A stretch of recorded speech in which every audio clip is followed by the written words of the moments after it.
네, 오늘 우리가 함께 나눌 하나님의 말씀은 신약 성경입니다. 마가복음 3장 20절부터 35절까지 말씀입니다. 그때 예수의 어머니와 동생들이 와서 밖에 서서 사람을 보내어 예수를 부르니 무리가 예수를 둘러 앉았다가 여짜오되 보소서, 당신의 어머니와 동생들이 너희들이 밖에서 찾나이다. 대답하시되 누가 내 어머니며 동생들이냐 하시고 둘러 앉은 자를 보시며 이르시되 내 어머니와 내 동생을 봐라. 누구든지 하나님의 뜻대로 행하는 자가 내 형제요 자매요 어머니니라. 이제 5월의 첫 번째 주일이고요. 또 5월 달은 특별히 우리가 가정의 달이다라고 그렇게 이름합니다. 왜냐하면 5월에는 이 가족들과 관련된 많은 일들이 있죠. 5월 5일에 어린이날이 있고요. 또 5월 8일에는 또 어버이날이 있습니다. 네, 이렇게 5월 1일에는 이 가족들, 자녀들과 또 부모들에 대해서 우리가 많이 기념하고 또 기억하고 또 함께 축하하는 그런 날들이 있다 보니까 이 5월에 모든 이제 이 관계들을 한꺼번에 모아가지고 이제 어린이 주일 또는 다음 세대 주일, 그리고 어버이 주일 또는 어르신 주일, 네, 그리고 또 이어서 스승의 주일, 뭐 이런 것들을 이제 교회들이 이제 함께 이제 5월 달에 모아서 이제 이렇게 지내다 보니까 이 5월을 가정의 달이다라고 말하고 또 가정의 주일이다라고 그렇게 말하기도 합니다. 특별히 오늘 우리가 이제 5월을 시작하면서 순서대로 우리가 성경을 쭉 읽고 있는데 특별히 오늘은 이제 예수의 가족에 대한 그 이야기를 한번 해보려고 합니다. 오늘 성경은 그렇습니다. 성경은 이 처음에 어떻게 시작되느냐 하면 집에 들어가시니라고 말합니다. 20절에 보면 성경 20절에 보면 예수께서 집에 들어가셨다라고 말하고 무리가 다시 모임으로 식사할 겨를도 없었다라고 말하면서 한 집을 이야기하고 있어요. 한 집을. 이 집은 어떤 집이냐라고 말했을 때 이 가버나움에 있는 집이다라는 것을 우리가 알 수 있어요. 마가복음 2장 1절에 보면 수일 후에 예수께서 다시 가버나움에 들어가시니 집에 계시다는 소문이 들린지라라고 말하면서 이 집에서부터 시작되는 여러 가지 많은 사건들이 진행됩니다. 특별히 그 가운데 보면 이 중풍병자를 고쳐주신 사건도 있고 또 다시 이어져서 이 레위를 이 세리였던 레위 사람들에게 있어서는 죄인이라고 그렇게 여겨졌던 이 세리인 레위를 예수님께서 부르시지요. 그리고 또한 안식일에 대한 여러 가지 많은 이야기들을 해주시고요. 그리고 또 마지막으로 예수님께서 제자들을 불러 모으시는 그런 일들이 그 앞에 쭉 있었습니다. 이러한 일들을 통해서 성경은 우리에게 무엇을 말해주느냐 하면 예수가 어떤 분이시냐, 그리고 예수께서 우리들을 위해서 어떤 일을 하실 것이냐 이런 것들을 쭉 말해주고 있어요. 그러고 난 다음에 오늘 우리가 보고 있는 이 마가복음 3장 20절부터는 이제 예수의 가르침에 대한 이야기들이 좀 더 많이 집중되어져서 나옵니다. 특별히 이렇게 예수의 가르침에 대한 이야기를 시작하기 전에 어떤 말씀을 먼저 하시느냐 하면 예수의 가족에 대한 이야기를 먼저 말씀하고 있어요. 이 마가복음 성경이. 자, 그렇게 됐을 때 우리가 20절부터 마지막 절 35절까지 내용을 보면 이렇게 되어 있습니다. 20절과 21절에 보면 집에 들어가시니 무리가 다시 모임으로 식사할 겨를도 없는지라 예수의 친족들이 듣고 그를 붙들러 나오니 이는 그가 미쳤다 하밀러라라고 말해주고 있죠. 예수의 가족들이, 예수의 친족들이 예수를 붙잡으러 왔어요. 왜냐하면 소문에 예수님이 미쳤다라는 그런 이야기가 들렸기 때문에 예수님의 이 친척들이 예수님을 잡으러 왔던 것입니다. 그리고 난 다음에 22절에 이어지는 이야기가 누구와 연관되는 이야기를 하느냐 하면 가족들의 이야기를 쭉 이어가는 것이 아니라 예루살렘에서 내려온 서기관들에 대한 이야기가 나옵니다. 예루살렘에서 내려온 서기관들에 대한 이야기가 쭉 나오고 그 이야기가 어디까지 진행되느냐 하면 30절까지 진행돼요. 그리고 난 다음에 31절에 그때에 예수의 어머니와 동생들이 밖에 서서 사람들을 보내어 예수를 부른다라고 그렇게 말하고 있죠. 31절에. 그러니까 어떻습니까? 이 31절의 내용은 아주 자연스럽게 21절의 내용과 연결됩니다. 성경을 펴고 계십니까? 성경을 보고 계십니까? 네, 성경을 보시면 요 내용, 제가 지금 여러분들에게 드린 말씀을 여러분들이 알 수 있을 겁니다. 21절의 내용이 어디와 연결되느냐 하면 31절의 내용과 연결되어 있고요. 중간에 23절부터 30절까지 내용이 끼어 들어가 있는 그런 구조로 되어 있습니다. 이런 구조로 이야기가 진행되는 것을 봉투 구조 또는 엔클로저 구조다라고 그렇게 말하기도 하고 샌드위치 구조다라고 말하기도 하는데, 특별히 지금 이 마가복음의 저자는 이 내용을 이런 구조를 통해서 우리에게 한 가지 중요한 메시지를 전해주고 있는 것입니다. 그것은 무엇냐면 예수님이 어떤 분이시며 예수님이 하고 계시는 그 일은 지금 어떤 일인가라고 하는 것을 우리에게 알려주고 있어요. 지금 예수님은 어떤 일을 하고 계십니까? 사람들이 말하는 것처럼 미쳤거나 또는 바알세불이 집혔거나 또는 귀신의 왕을 힘입어서 귀신을 쫓아내는 것이 아니라는 것을 먼저 우리가 알 수 있는 것입니다. 여기에서 사람들은 말합니다. 특별히 예루살렘에서 내려온 서기관들이 예수님에 대해서 뭐라고 평가하느냐 하면 예수님이 바알세불이 집혔다. 다시 말하면 바알세불이라고 하는 그 귀신을 따른다는 거예요. 그 귀신이 붙었다는 겁니다.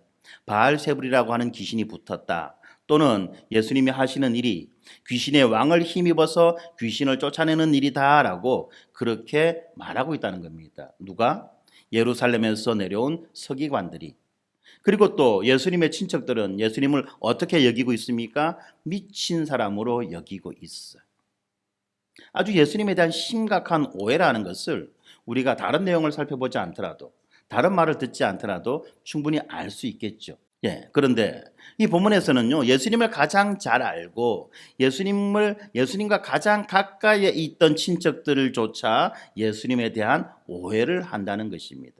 다시 말하면 그들은 예수님이 지금 어떤 말씀을 하시는지, 예수님이 지금 어떤 일을 하시는지에 대해서 전혀 이해하고 있지 못하다는 것이에요. 그리고 예루살렘에서 내려온 서기관들, 아주 독특한 표현이 나옵니다. 지금까지 우리가 보았을 때는 바리새인과 서기관들이 또는 바리새인들이 뭐 이런 식의 이야기를 봤어요. 그런데 오늘은 우리가 어떤 사람을 보느냐면 예루살렘에서 내려온 서기관을 보게 됩니다. 이 예루살렘에서 내려온 서기관이라고 하는 것은, 예루살렘이 어떤 곳입니까? 이스라엘의 수도이며 정치와 경제와 종교의 중심지라고 말할 수 있죠. 특별히 종교의 중심지로서 예루살렘에서 내려왔다라고 하는 것은 이 서기관들이 보통 서기관들이 아니라 아주 권위를 가지고 있는 똑똑한, 그죠? 아주 총명하고 지혜와 지식이 많은 그런 서기관이다라고 하는 것을 우리가 알 수 있을 거예요. 이렇게 똑똑하고 지혜와 지식이 많은 서기관. 그러면 서기관이 하는 일이 뭔가를 알아야 되겠죠. 서기관들은 무엇을 합니까? 성경을 기록하는 자들이에요. 성경을 필사해서 옮겨 적는 자들입니다. 우리가 이제 이번 달 5월 달에 우리가 뭘 하고 있나요? 잠언 필사를 한다 해서 이제 필사를 하는데, 우리가 하는 거는 동그라미 메꾸기죠. 동그라미 메꾸기 정도의 필사를 하고 있는데, 이 사람들은 이 동그라미 메꾸기가 아니라 아예 성경을 통째로 쭉쭉 이렇게 옮겨 적는 자들이에요. 이렇게 할 때, 성경을 쭉쭉쭉쭉 이렇게 통째로 옮겨 적을 때 그 성경의 내용을 잘 알아야 될까요? 몰라야 될까요? 잘 알아야 돼요. 그죠? 잘 알고 잘 이해해야 됩니다. 그리고 이것이 그 사람들의 직업이기 때문에 이 사람들은 성경의 내용에 대해서는 아주 달통한 사람들이라는 것입니다. 물론 이 서기관들과 또 함께 연결해서 나오는 하나의 사람들이 있는데 바리새인들이라는 사람이 있습니다. 바리새인이라고 하는 사람들은 어떤 사람이냐 하면 일반 백성들, 일반 사람들 사이에, 일반 보통의 사람들 사이에 흩어져서 하나님의 말씀을 가르쳐주는 자, 하나님의 말씀을 가르쳐주는 일종의 이 성경 교사의 역할을 하는 것이 이 바리새인이라고 한다면, 이 서기관들이라고 하는 것은 하나님의 말씀을 기록하는 자의 역할을 하는 거예요. 약간의 역할들이 다릅니다. 그런데 그 가운데 이제 이 서기관들의 대부분은 많은 사람들은 이 바리새인 출신이다 보니까 바리새인과 서기관이 함께 나오는 경우가 많이 있죠. 어쨌든지 이 서기관이라고 하면 어떻습니까? 성경의 내용에 대해서 아주 달통한 자들이에요. 몇 장 몇 절 하면 바로 줄줄줄 나오는 자들입니다. 자, 성경의 내용에서 아주 달통한 자들이 예수님에 대한 바른 이해와 바른 지식이 있을까요? 없을까요? 예수님에 대한 바른 이해와 바른 지식이 있어야 할까요? 없어야 할까요? 당연히 있어야 될 거예요. 그죠? 그리고 그들은 이 성경의 내용을 알기 때문에 예수님이 하시는 말씀의 의미라든지 예수님이 하시는 일의 의미를 그들은 누구보다 더 잘 알고 있어야 되는 사람이고 때로는 어떻습니까? 더 잘 알 수 있는 사람들이에요. 그런데 그 사람들이 예수님에 대해서 뭐라고 말하느냐? 바알세불이 집혔다. 바알세불이라고 하는 그 귀신이 붙었다는 거죠. 근데 이 바알세불이 뭐냐? 이걸 모르니까 이제 이 느낌을 잘 몰라요. 여기에서 바알이라고 하는 것은 대장, 두목이라는 그런 의미예요. 그래서 바알신을 섬긴다라고 하는 이런 이야기가 있지 않습니까? 우상의 이름 중에 바알이라는 우상이 있어요. 그건 뭐냐면 귀신 대장이라는 거예요. 귀신 대장, 두목 귀신. 두목 귀신이라는 그런 의미고요. 세불이라고 하는 것은 아주 더러운 걸 이야기해요. 우리가 생각할 수 있는 더러운 것 중에 가장 더러운 건 뭔죠? 일반적으로 아이들이 이야기하는 똥. 그죠? 예. 이게 뭐냐면 지금 똥대장, 똥귀신이라는 거예요. 똥귀신. 귀신 대장인데 어떤 귀신이 대장이냐면 똥귀신이 붙었다는 거예요. 그리고 또 이야기합니다. 어떤 사람들이 이야기해요. 이 바알세불이라고 하는 것이 뭐냐? 떡을 가장 좋아하는 존재가 뭐죠? 떡을 가장 좋아하는 존재. 떡이 있으면 항상 오는 거. 파리. 그죠? 그래서 이 파리 대왕이다. 파리 대왕이다라고 그렇게 말하기도 하는 거예요. 어쨌든지 간에 가장 더럽고 추저운 그런 귀신이 예수님에게 붙어가지고 지금 예수님이 저런 짓을 한다. 저런 일을 하고 저런 말을 하고 저런 이야기를 한다라고 그렇게 행동을 한다라고 그렇게 말하는 거예요. 이거는 예수님에 대한 아주 모욕적인 이야기죠. 자, 여러분들 보세요. 예수님이 중풍병자를 고친 것이 더러운 행위입니까? 안식일에 한 손 마른 사람을 고친 것이 더러운 행위입니까? 뭉둥병자를 고쳐준 것이 더러운 행위입니까? 더러운 행위가 아니잖아요. 사람을 사랑하고 사람을 아끼고 사람을 귀하게 여기는 그런 행위들이었어요. 예수님 말씀하십니다. 나는 의인을 부르러 온 것이 아니라 죄인을 부르러 왔다. 건강한 사람에게 의사가 필요 없고 병든 사람에게 의사가 필요하다. 이게 미친 소리입니까? 아주 합리적이고 아주 상식적인 이야기라는 거예요. 예수님은 아주 합리적이고 상식적인 이야기를 통해서 지금 예수님이 하시는 일의 의미가 무엇인지 뜻이 어떤 뜻이 있는지를 지금 말해주고 있는데도 불구하고 사람들은 그것을 들으려 하지 않는 거예요. 그거를 바르게 들으려 하지 않을 뿐만 아니라 그거를 오히려 곡해가지고 이상하게 틀어서 듣는다는 거예요. 그리고 예수님이 하시는 그 놀라운 기적들, 이적들을 그들이 설명할 수 없으니까 누구 탓을 합니까? 귀신 탓을 하는 거예요. 그래서 귀신의 왕을 힘입어서 귀신을 쫓아낸다. 이딴 소리는 하고 있는 겁니다. 그리고 어떻습니까? 지금 예수님의 친척들은 어때요? 예수님이 미쳤다고 이야기하는 겁니다. 왜 예수님이 미쳤다고 이야기합니까? 그 앞에 20절에 보니까 집에 들어가시니 무리가 다시 모임으로 식사할 겨를도 없는지라. 왜 밥 먹을 겨를도 없습니까? 여러분들 한가할 때 밥 먹을 시간이 없습니까? 바쁠 때 밥 먹을 시간이 없어요. 바쁠 때. 바쁘다는 건 뭡니까? 많은 일을 처리해야 된다는 거예요. 지금 어떻습니까? 사람들이 다시 모이는 거예요. 다시 예수님이 오셨다라고 하니까 사람들이 다시 이 동네로 모이고 다음에 이 집으로 몰려드는 거예요. 왜 몰려듭니까? 병든 자들도 있고 귀신 들린 자들도 있고 또 예수님의 가르침을 듣고 싶은 그런 자들이 있다는 겁니다. 이런 사람들이 지금 인산인해를 이루고 있다는 거예요. 그래서 예수님은 그 사람 한 사람들 다 만져주시고 고쳐주시면서 동시에 또 예수님께서 교훈을 말씀을 전하시는 겁니다. 복음을 전하시는 거예요. 너무 바빠서 밥 먹을 겨를조차도 없을 만큼 예수님은 그렇게 부지런히 일을 하시는데 사람들은 이것을 보고 뭐라고 말하느냐? 아이고 미쳐가지고 지정신이 아니니까 저러지. 단순히 미쳤다라고 하는 말로 퉁친다는 거예요. 예수님의 그 열심과 그 순종과, 우리도 그런 경우가 있지 않습니까? 왜 우리가 하나님의 말씀에 열심을 내고 순종하기 위해서 일반적인 그런 일들을 넘어가는, 일반적인 상식을 넘어가는 그런 일들을 할 때에 아이고 미쳤다, 미쳤다 이런 말들을 하잖아요.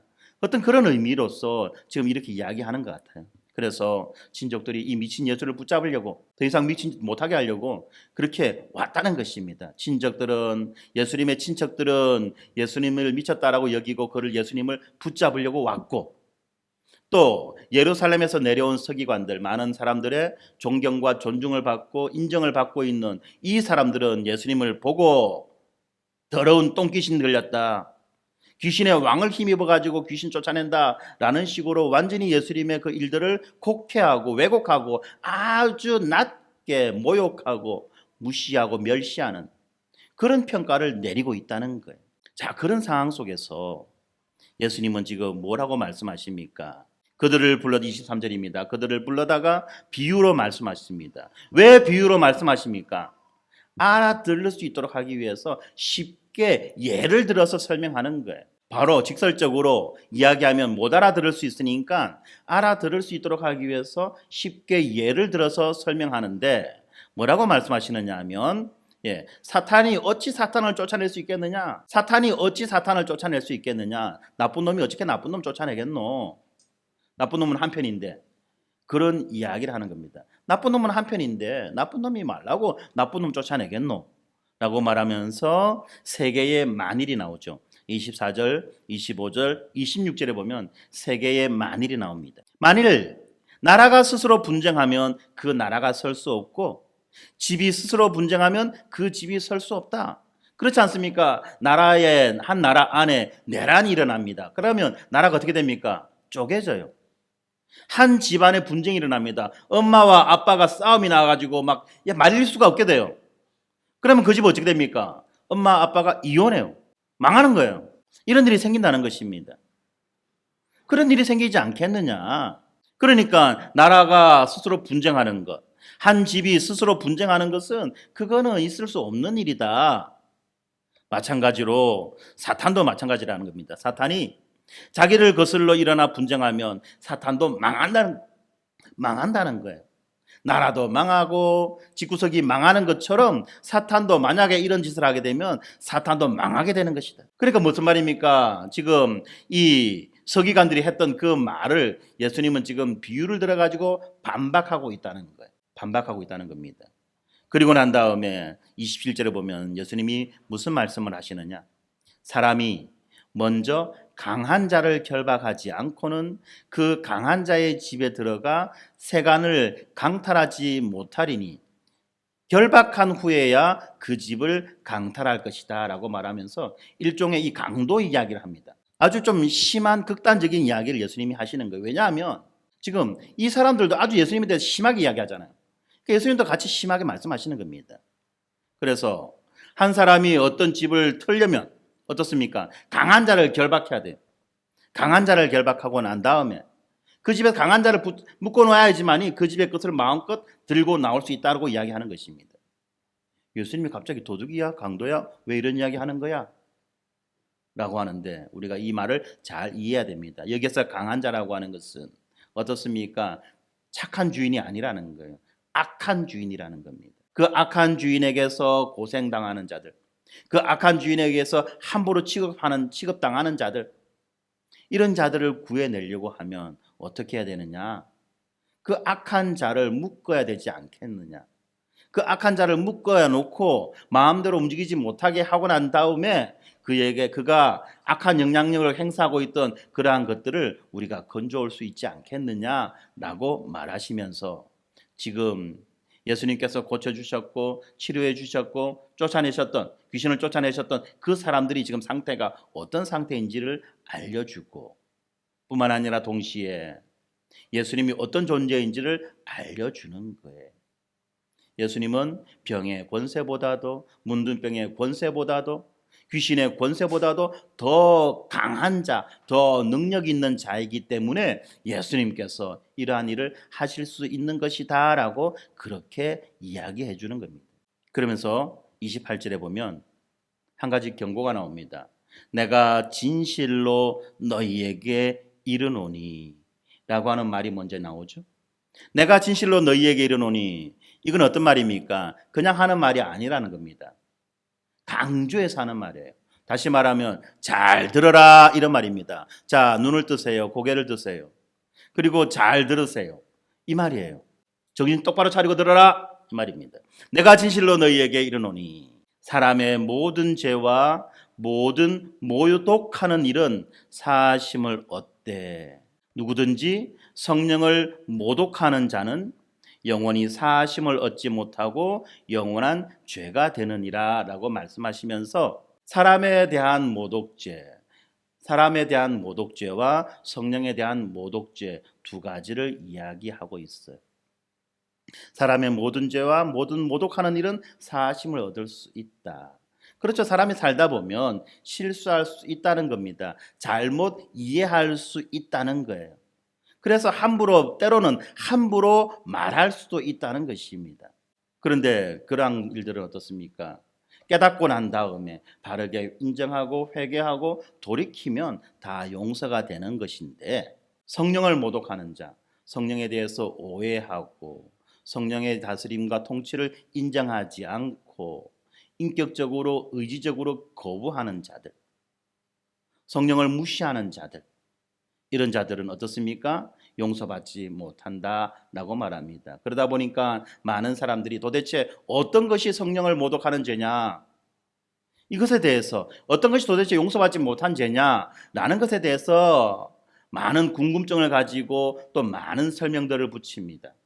저도 예전에 이 말씀을 들을 때 도대체 어떤 것은 사람을 모독하는 죄고 어떤 것은 용서받지 못하는 성령을 모독하는 죄냐, 교회 안에서 내가 옆에 친구를 때리면 그거는 어떤 거냐, 내가 목사님 말 안 들으면 그거는 용서받지 못하는 거냐, 뭐 이런 식으로도 생각을 했던 적이 있었습니다. 그런데 여기에서 성령을 모독하는 자라고 하는 것은 말씀을 잘 뜯어볼 때에 어떤 거냐면 지속적이고 반복적이고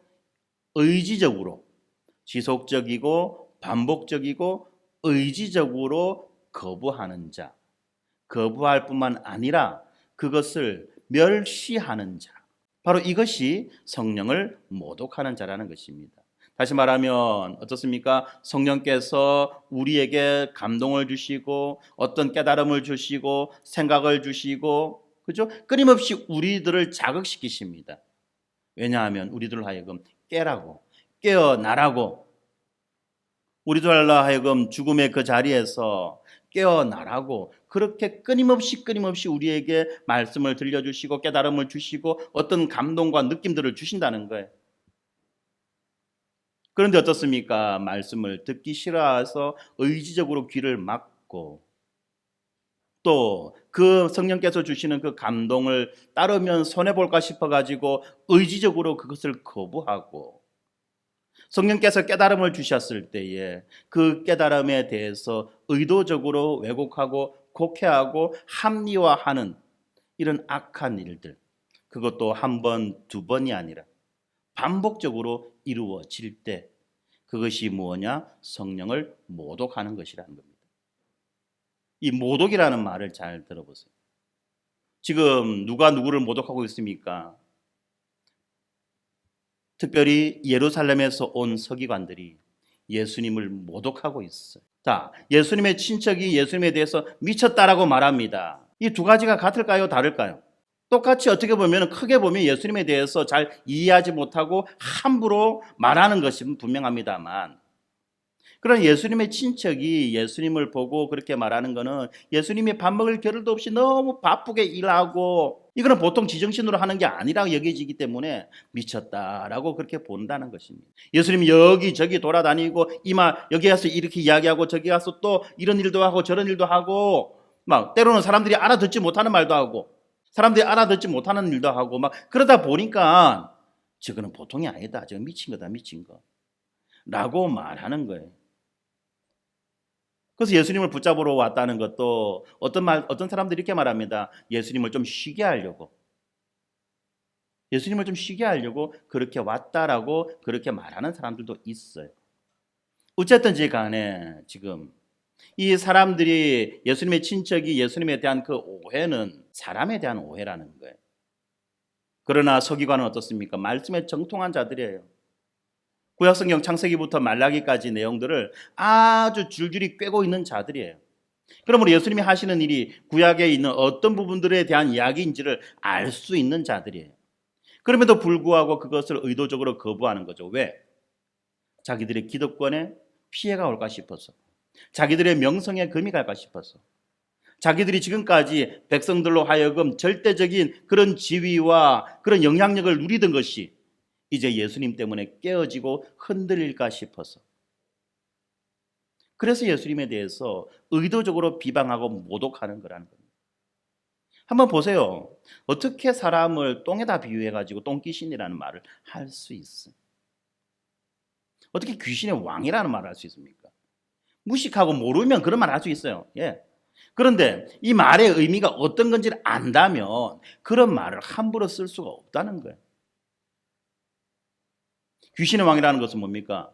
이미 저주받은 자들, 이미 저주받은 자, 더 이상 구원의 기회가 없는 자라는 말을 하는 거예요. 이미 하나님의 저주를 받아서 구원의 기회가 없을 뿐만 아니라 철저하게, 누구보다도 더 철저하게 멸망당해야 되는 존재가 귀신의 왕 아니겠습니까? 바로 이러한 의미를 가지고 예수님에 대한 이야기를 하는 거예요. 의도적으로. 이게 얼마나 고의적이고 의도적이라는 겁니까? 그리고 이것이 한 번, 두 번 있었던 이야기가 아니라는 거잖아요. 바로 그것 때문에 지금 예수님은 이런 식으로 성령을 모독하면 안 된다라고 말하는 겁니다.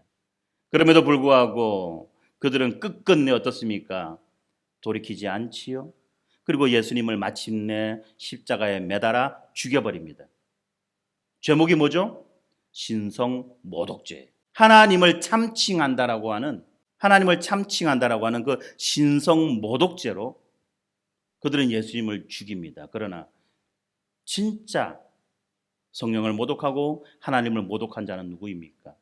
예수님입니까? 아니면 예수님을 죽였던 그 당시에 바리새인과 서기관들 그리고 헤롯 당들입니까? 네. 바로 이 바리새인과 서기관 이 자들이 지금 신성 모독을 하고 있는 거예요. 그래, 예수님 바로 그 지점에서 지금 성령 모독을 이야기하는 것입니다. 우리도 마찬가지라는 겁니다. 우리도 때로는 몰라서, 때로는 오해해서 그럴 수도 있지만 어떻습니까? 뻔히 알면서 말씀의 의미와 말씀의 뜻을 뻔히 알면서 그것이 자기의 이익과 맞지 않다고, 자기의 입장과 맞지 않다고 곡해할 뿐만 아니라 그것에 대해서 모욕적이고 모독적인 말을 하게 되면 그건 아주 심각한 일이다라고 그렇게 알 수 있는 것입니다. 그렇습니다. 우리가 신앙생활을 하면서 때로는 오해할 수도 있고 때로는 의견이 맞지 않아서 싸울 때도 있습니다. 그러나 그거는 큰 문제가 아니에요. 모르면 배우면 되고 의견이 맞지 않으면 의견을 맞추면 돼요. 그런데 어떤 경우에 보면 의지적으로, 의도적으로 무언가 다른 것을 위해서 이런 일들을 하는 경우가 있다는 거예요. 이거는 문제가 된다는 것입니다. 분명히 아는데도 불구하고 그 아는 것을 모르는 것처럼 그렇게 가장하고 위장해서 하는 짓들이 있다는 거예요. 바로 이러한 것이 성령을 모독하는 것이다라고 하는 것을 우리가 기억해야만 합니다. 이렇게 예수님이 하시는 일에 대해서 예수님은 분명하게 그들에게 말씀해 주시는 거예요. 그리고 또 그들에게 경고하시는 겁니다. 그들에게 알려주셨을 뿐만 아니라 또 그들에게 경고하셨습니다. 그리고 난 다음에 이야기가 계속 진행되죠. 31절입니다. 그때에 예수의 어머니와 동생들이 밖에 서서 사람들을 보내어 예수를 부르고 있습니다.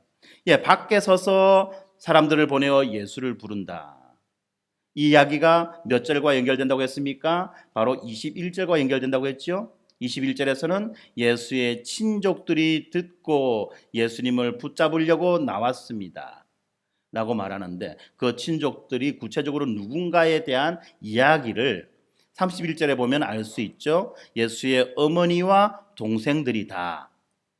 그리고 32절에는 또 어떻게 이야기하고 있습니까? 당신의 어머니와 동생들과 누이들이 밖에서 당신을 찾습니다. 라고 그렇게 말하고 있죠. 네, 이 친척들이 누구냐? 구체적으로 예수의 어머니, 그리고 예수의 동생들, 또 예수의 누이들이 왔다는 거예요. 여기에서 이 동생이 누구냐, 누이가 누구냐라고 하는 것에 대해서 여러 가지 이야기가 있습니다만, 하여튼 예수님의 사촌들이든지, 아니면 예수님의 동생들이든지, 누구든지 간에, 어쨌든지 간에, 지금 예수님을 붙잡으려고 나왔어요. 왜? 예수님이 미쳤다라고 들었기 때문에. 더 이상 그 미친 짓을 못하게 하기 위해서 예수님을 붙잡으러 온 거예요. 그런데 예수님을 잡으러 왔는데 보니까 어떻습니까? 그 집에 사람들이 어떻죠? 많나요? 작나요? 많아요. 얼마큼 많습니까? 엄청 많아요. 사람들이 엄청 많이 있어요. 인산인해예요. 더 이상 어떻게 삐집고 들어갈 틈이 없어요. 삐집고 들어갈 틈이 없을 만큼 사람들이 많다 보니까 도무지 앞으로 나가지 못하고, 그래서 할 수 없이 밖에서 사람을 보냅니다. 그래서 예수님을 좀 보자고 이야기합니다. 그때 이제 32절입니다. 무리가 예수를 둘러앉았다가 여짜오되 보소서 당신의 어머니와 동생들과 누이들이 밖에서 찾습니다. 그러니까 이제 이 말들이 전해진 거겠죠. 그죠? 예수님의 그 친척들이 밖에서 사람들에게 좀 보세요, 여보세요. 이 말 좀 전해주세요. 지금 엄마하고 그 형제들이 와가지고 지금 예수님 찾는다고 좀 말 좀 전해주세요 하니까 뒤에서 앞으로 말이 전해지는 거예요. 이렇게 말이 전해지다 보니까 어떻습니까? 한 사람이 듣고 두 사람이 듣고 세 사람이 들었겠죠. 이렇게 들으면서 나중에 앞에 있던 사람이 이야기하는 거예요. 그 중에 목소리 큰 사람이. 예수님 엄마하고요, 예수님 형제들이요, 밖에서 지금 예수님 찾으러 왔어요. 예수님 엄마하고 형제들이 왔어요. 그렇게 이야기한 거란 말입니다. 그때 예수님이 하시는 말씀이 33절입니다. 대답하시되 누가 내 어머니며 동생들이냐 하시고, 누가 내 어머니며 동생들이냐 라고 물어요. 다시 말하면 누가 나의 부모요, 누가 나의 형제냐라는 말이죠. 그러니까 사람들이 어떻습니까? 무슨 소리야? 우리가 분명히 아는데, 밖에 지금 예수의 엄마 마리아와 예수의 형제들이 와 있다는 거 우리가 분명히 아는데 갑자기 예수님이 왜 전소리해? 누가 내 엄마, 내 동생들이야? 엄마 아빠도 모르는 거 아니야? 형제들도 몰라보는 거 아니야? 라는 생각이 들었을지도 모릅니다. 그때 34절 예수님이 둘러앉은 자들을 보시며 이르시되 내 어머니와 내 동생들을 보라. 예수님은 지금 누가 나의 어머니요 나의 동생이라고 말하는 것입니까? 밖에서 나를 미쳤다라고 여기고 붙잡으러 온 그들이 나의 어머니요 나의 동생이라고 말하는 것이 아니라, 누가 지금 예수님 앞에 둘러앉아 있는, 예수님 주변에 둘러앉아 있는 그 사람들이 예수의 어머니며 예수의 동생이다라고 그렇게 말하는 거예요. 자, 이렇게 되니까 어떤 사람들은 말합니다. 예수 미치긴 미쳤구나. 부모도 몰라보고 부모도 버리고 이제 종교에 빠져가지고 완전히 눈이 돌아갔구나 라고 여길지도 모르겠습니다. 그리고 실제로 많은 이단들의 경우 그 부모의 애타는 호소에도 불구하고 그렇게 빠져나오지 못하는 그런 경우들이 있었죠. 뭐 그런 거 아니냐라고 착각할 수도 있어요. 그런데 예수님 하시는 전체 이야기들, 그리고 예수님의 그 전체 일들을 볼 때에 예수님이 마지막 십자가에 매달려 돌아가시기 직전에 어떤 일을 합니까? 보라, 너 어머니다.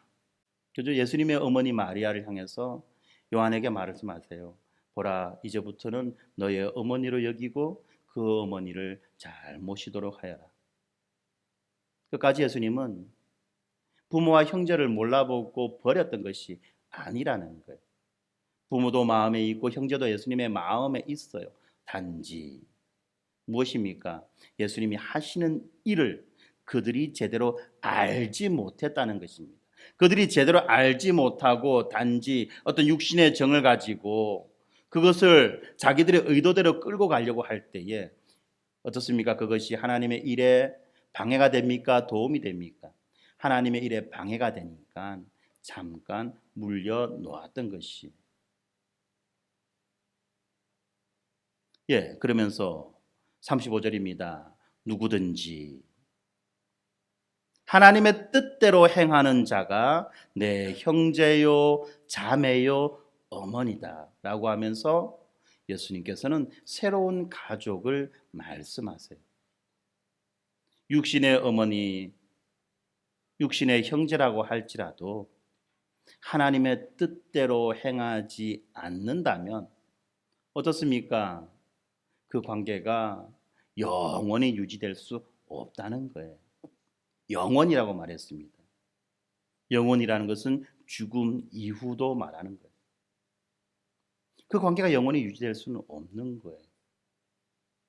영원히 유지될 수 있는 관계, 영원한 관계는 무엇에 의해서 결정되느냐? 하나님의 뜻대로 행하느냐, 행하지 않느냐에 따라서 새로운 관계가 결정된다는 것입니다. 바로 이 지점에서 우리가 교회를 무엇라고 말합니까? 교회는 한 몸이요, 한 가족이다 라고 말하지 않습니까? 교회 가족이라는 이 말의 의미, 또 예수 가족이라는 이 말의 의미를 우리가 잘 이해하고 있어야만 합니다. 그냥 우리끼리 친하게 지내자라는 의미에서 TV에서 선전하고 광고하듯이 또 하나의 가족, 이런 의미가 아니라 어떻습니까? 하나님의 뜻대로 행하는 자, 하나님의 뜻을 순종하며 따라가는 자들이 어떤 자들인지에 대한 이야기를 해주는 거예요. 하나님의 뜻이 어떤 뜻입니까? 하나님만 사랑하는 것입니까? 인간은 미워하고? 아니죠. 하나님을 사랑하며 동시에 이웃을 내 몸과 같이 사랑하는 것, 너와 나의 구분함 없이 내 몸과 같이 사랑하는 것, 이것이 하나님의 뜻인 것입니다. 이러한 사랑의 관계가 어떻습니까? 혈연의 관계를 초월한다는 거예요.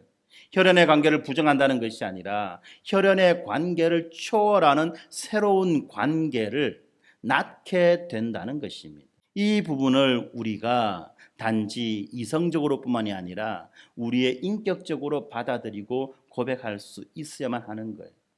그렇게 될 때 예수님께서 말씀해 주셨던 그 100배의 축복의 비결, 100배 축복의 비결을 알 수 있는 것입니다. 예수를 위하여서 이 땅에서의 그러한 혈연 관계를 잠시 뒤로 미루어 놓는 자들은 어떻습니까? 영원한 새로운 관계를 얻게 된다는 거예요. 예수님이 아주 극단적인 말씀을 하시죠. 나를 위하여 부모를 버리는 자는, 나를 위하여 자식을 버리는 자는, 나를 위하여 집과 논과 밭을 버리는 자는 어떻게 됩니까? 망한다? 어떻죠, 여러분들? 100배를 얻는다는 거예요. 100명의 부모를 얻고 100명의 자녀를 얻고 100배의 재물을 얻는다는 것입니다. 이 100배의 비결을 우리가 잘 알아야만 되는 거예요. 다시 말하면 교회가 그 사람의 부모가 되는 거예요. 교회 전체가 그 사람의 부모가 되어서 한 사람의 돌봄보다 한 사람의 돌봄이 미치지 못하는 100명의 돌봄을 받게 된다는 것이고, 한 사람의 순종을 넘어가는 100명의 순종을 얻는다는 것이고, 뿐만 아니라 우리가 이 땅 가운데에서 하나님의 인도하신 가운데에 100배의 축복을, 모든 면에서 100배의 축복을 받아 살아갈 수 있다는 겁니다.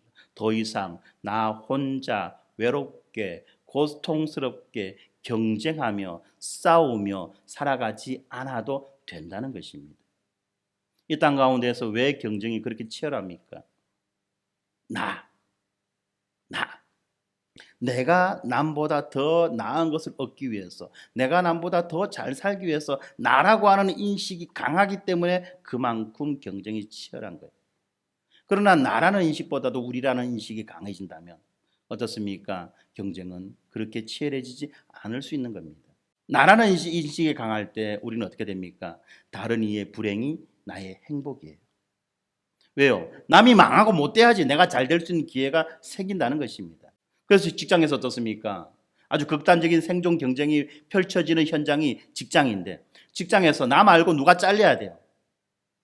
그래야지 내 자리가, 내 밥그릇이 보장이 됩니다. 그래서 어떤 말 합니까? 나만 아니면 돼. 너미야 죽든 살든 내가 신경 쓸 거 아니야. 그건 그 사람의 몫이야. 라고 말하는 거예요. 이게 행복합니까? 이러한 인생이 정말 의미 있고 보람 있는 인생입니까? 기쁨의 인생입니까? 누군가의 불행을 딛고 일어설 수밖에 없는, 이게 인생이 비참한 인생 아니에요. 안타까운 인생 아니에요. 고통스러운 인생 아닙니까? 우리가 그러한 생존 방식을 따라 살아간다 할지라도 그러한 생존 방식이 결코 우리에게 편안한 마음을 주는 것이 아니에요. 오늘은 다행히 내가 어떻게 살아남은 자가 되었지만 내일은 어떻습니까? 내가 그렇게 희생당하는 자가 될 수 있는 거예요.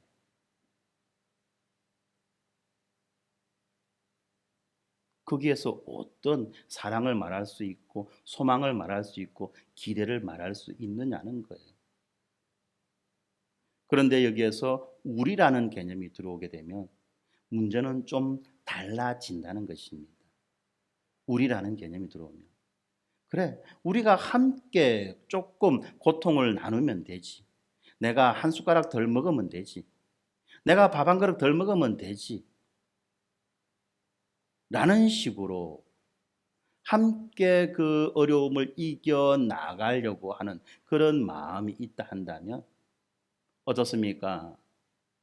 더 이상 불행해지거나 불쌍해지는 경우가 없고 불안해지는 경우는 더더욱 없다는 거예요.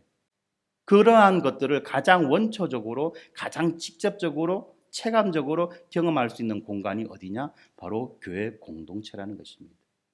왜요? 교회 공동체는 한 하나님을 우리의 주님으로 고백하잖아요. 우리의 아버지로 고백하는 거예요. 그리고 나의 옆에 있는 사람을 나의 형제로, 나의 자매로 고백하고 인정하는 거예요. 다시 말하면 뭡니까? 교회 공동체는 누가 누구를 짓밟아가지고 나아가는 공동체가 아니라 함께 더불어 살아갈 수 있는 공동체라는 것입니다. 그 핵심에는 무엇이 있습니까? 한 믿음이 있지요. 한 믿음이 있고 한 소망이 있고 한 기대가 있기 때문에 이러한 삶이 가능해진다는 것입니다. 그래서 우리가 교회를 뭐라고 말하느냐? 한 몸이며 한 가족이다. 그리고 같은 시민이다. 성전이다라고 말하는데 그거는 우리가 오후 예배 때 한번 또 자세한 내용들을 살펴보도록 하겠습니다. 어쨌든지 예수님은 지금 뭐라고 말씀하십니까? 누구든지 하나님의 뜻대로 행하는 자가 내 형제요 자매요 어머니다라고 말씀하시며 사람들의 일반적인 상식을 뛰어넘는 그러한 이야기를 해주시는 것입니다. 그럼 사랑하는 성도 여러분, 우리는 과연 예수를 누구라고 말할 수 있겠습니까?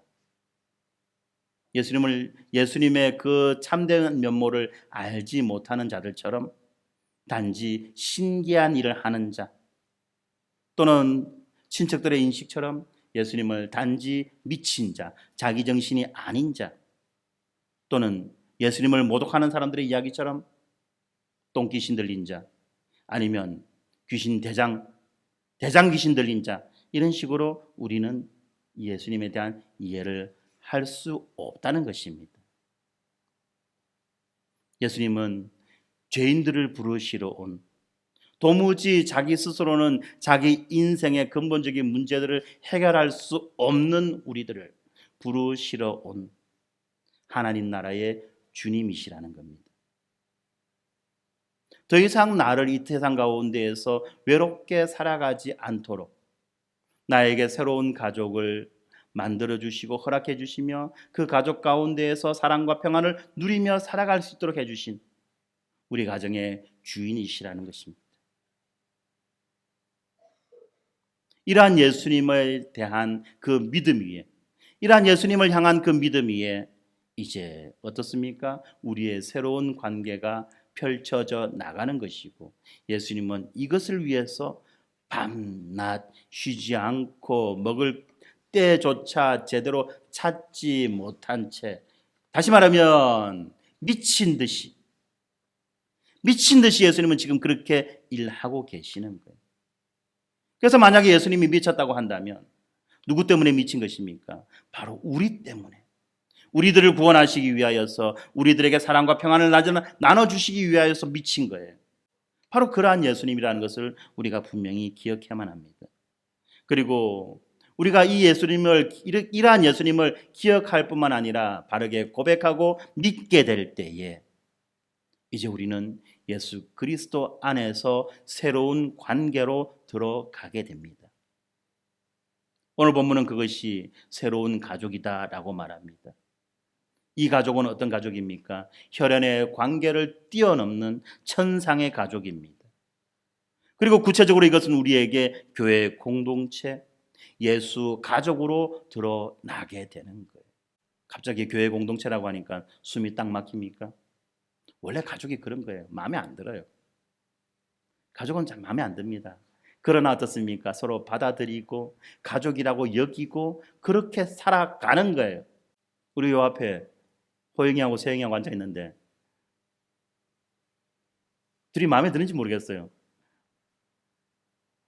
밤낮으로 찍찍거리고 그죠? 찡찡거리고 싸우고 마음에 안 들어가지고 하지만 어떻습니까? 그래도 형이고 그래도 동생이니까 받아주는 거예요. 받아주는 거예요. 손해보는 거예요. 그게 가족이에요. 바로 교회 가족, 예수 가족도 그러한 삶의 원리로 살아가는 것이라는 겁니다.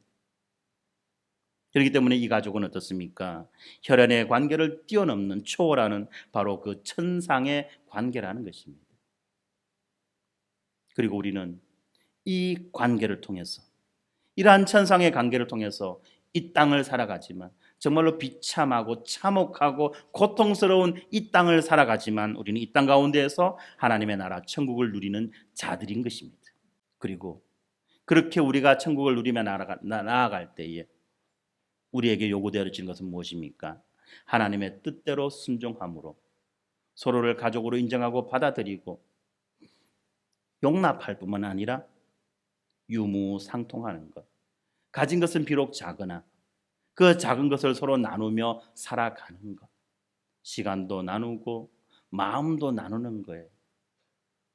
가진 것이 비록 작으나 가진 것을 나누며 살아간다니까 돈부터 먼저 생각하는데 돈 문제가 아니에요. 마음의 문제고 또한 시간의 문제라는 거예요. 이것이 되지 않으면 물질은요 따라올 수가 없는 거예요. 이게 안 되고 물질만 가지고 서로 나누려고 했던 것이 무엇입니까? 사회주의 아닙니까? 망했잖아요. 인류의 역사가 그것을 증명해 보이는 것입니다. 예, 먼저 마음을 나누고 먼저 시간을 나누고 먼저 사랑을 나누며 그렇게 살아가는 공동체. 그 공동체가 바로 이 땅에서 천상의 복을 누리며 나아가는 공동체고 그 공동체가 바로 행복한 공동체라는 것을 우리가 기억하면 좋겠습니다. 난 마음을 나눌 수 있는 방법이 무엇입니까? 서로를 위해서 기도하는 거예요.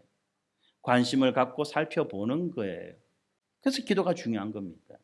기도 가운데 내 거가 아니라 하나님, 우리 지체들, 우리 형제들, 우리 자매들 한 사람 한 사람의 사정을 헤아려 주시고 기억해 달라고. 하나님께 헤아려 주시고 기억해 달라고 기도하기 전에 먼저 내가 기억하고 먼저 내가 헤아려야 되겠죠. 그런 마음으로 기도하는 거예요. 어떻게? 예수님의 입장에서 예수님의 심정으로. 그것이 바로 우리가 예수님의 이름으로 기도합니다 라는 말의 의미죠. 사랑하는 성도 여러분, 5월의 가정의 달을 맞이하여서 물론 우리가 우리 혈육들을 돌아보고 챙겨야만 할 것입니다. 돌아보지 말라는 거 아니에요. 챙기지 말라는 것 아닙니다. 그러나 그 관계는 우리가 이 땅을 살아갈 때에 있는 일시적인 관계라는 것을 기억하고 또 영원한 관계, 영원한 그 관계를 가진 새로운 예수 가족들도 우리가 서로 살펴보고 돌아보고 또 이 가족, 이 5월에는 그들을 위해서 더 많이 기도하면 좋겠습니다. 기도 훈련 끝났는데 또 기도하라고? 기도는요, 기도 훈련을 왜 합니까? 기도하기 위해서 기도 훈련하는 거잖아요. 기도 훈련 끝났다, 이제 기도 안 해도 된다가 아니죠? 네, 그래서 우리가 틈나는 대로, 생각나는 대로, 마음 닿는 대로 나를 위대해서 기도하는 그 시간에 가족들을 위해서 또 함께 기도하는 우리 모두가 되었으면 좋겠습니다. 그럴 때에 우리가 참 행복하게 살아갈 수 있지 않겠습니까? 기도합시다. 하나님 감사합니다. 오늘 말씀을 통해서 우리에게 새로운 가족, 예수 가족에 대해서 가르쳐 주셔서 감사합니다. 그렇습니다. 예수가 누구신지를 분명히 깨달아 알고 예수가 우리를 위해 사신 일이 무엇인지를 우리가 깨달아 알아나갈 때에 예수를 향한 그 믿음의 고백 위에 우리의 관계가 새로워질 수 있다는 것을 기억하고 예수님께서 우리에게 새롭게 만들어 주신 이 예수 가족을 우리가 누리며 사랑하며 살아갈 수 있도록 은혜 내려 주시옵소서. 이 땅에서 결코 우리가 누리지 못하는 평안과 사랑과 그 따뜻함을 예수 가족을 통하여서 우리가 누리며 나아가는 모두가 되게 하시고 여기가 참 행복하다라는 고백을 할 수 있도록 하나님 은혜 내려 주시옵소서. 가정의 달 5를 맞이하여서 우리가 더욱더 서로를 사랑하고 서로를 위해서 기도하도록 하나님 우리에게 은혜의 은혜를 다하여 주시옵소서. 특별히 아버지 하나님 간구합니다. 육신이 연약하여서 병원에 입원한 우리 지체들 기억하여 주시고 그들의 연약한 육체가 속히 회복되게 하여 주시며 우리가 모두가 함께 하나님 앞에 모여서 예배드리고 서로 사랑하며 교제할 수 있도록 하나님 은혜 내려 주시옵소서. 감사합니다. 예수님 이름으로 기도드립니다. 아멘.